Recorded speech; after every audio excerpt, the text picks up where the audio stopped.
So when you think about marriage, what first pops into your head?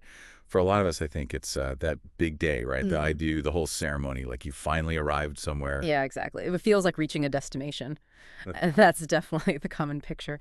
But our source material for this deep dive, it draws on the philosopher Søren Kierkegaard. Okay. And he offers a really, well, a striking counter perspective. Interesting. So if it's not a static state, not a destination, what is his core idea?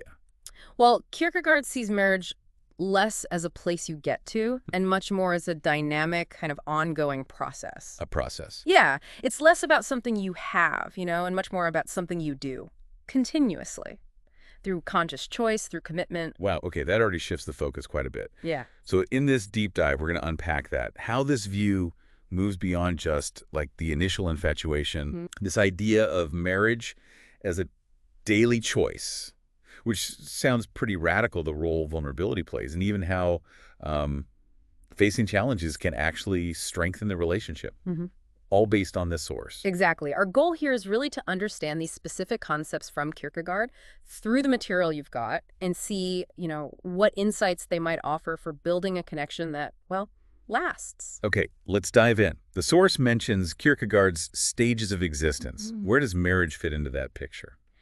Right. So he talks about the aesthetic stage first. That's sort of driven by immediate pleasure, novelty, that initial romantic rush. The honeymoon phase, basically. Pretty much. It's exciting, sure, but for Kierkegaard, that's not a stable ground for a real long-term commitment. True marriage, he argues, and the source really emphasizes this belongs to the ethical stage. The ethical stage. Okay, and that's more about... That's characterized by conscious choice, responsibility, sticking to principles.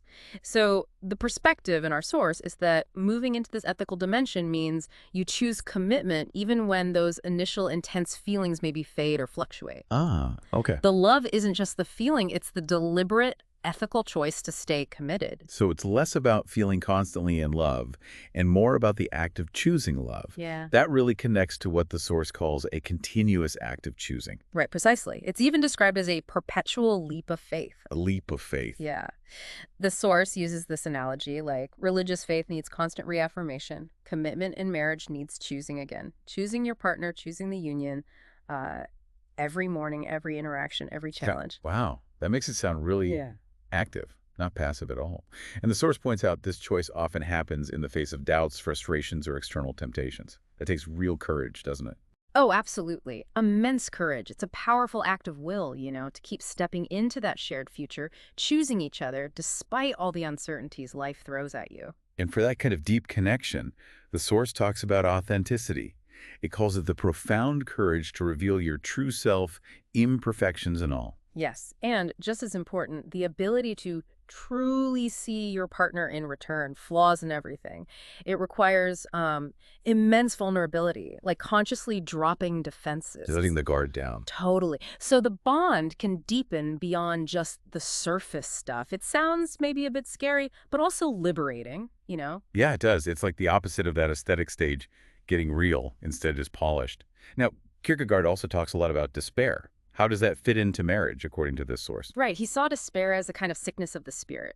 In marriage, the source suggests this might look like a disillusionment settling in, or maybe feeling lonely sometimes, even together, or just the sheer weight of responsibility. Okay, and facing that despair, that's actually important, not something to avoid. That's where it gets really interesting. This perspective argues that actually confronting those anxieties, the doubts, the tough stuff, rather than running from them, can maybe surprisingly lead to a more profound and authentic bond. How so? Well, when couples face these things together and they still actively choose to continue their commitment despite them, the source says they forge a truly resilient connection. That's such a powerful reframe. So difficulties or moments of despair aren't necessarily signs of failure. Exactly. They're actually opportunities to actively re-choose the commitment and maybe build something stronger through that shared struggle. Precisely. It shifts the whole focus. It's not about reaching some perfect, easy state. It's about the ongoing, sometimes difficult, but ultimately meaningful practice of building something resilient together, day by day. So wrapping this up then, this view from Kierkegaard, as presented in our source material, sees marriage not as this passive state we arrive at, Right.